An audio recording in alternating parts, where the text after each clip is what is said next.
திரும்படிமா. ஈனலோகத்தில் இயேசு ஏன் பிறந்தார்? ஈன பாவிகளை மீட்கத்தான் பிறந்தார். அதிசயம் அதிசயம், அன்பரின் பிறப்பு அதிசயம். அன்பரின் பிறப்பு அதிசயம். ஈனலோகத்தில் இயேசு ஏன் பிறந்தார்?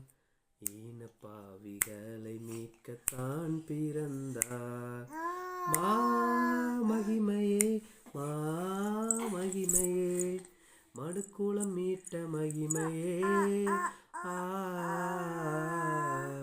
மனுரு எடுத்த மகிமையே. ஈனலோகத்தில் இயேசு ஏன் பிறந்தார்? ஈன பாவிகளை மீட்கத்தான் பிறந்தார். Very good.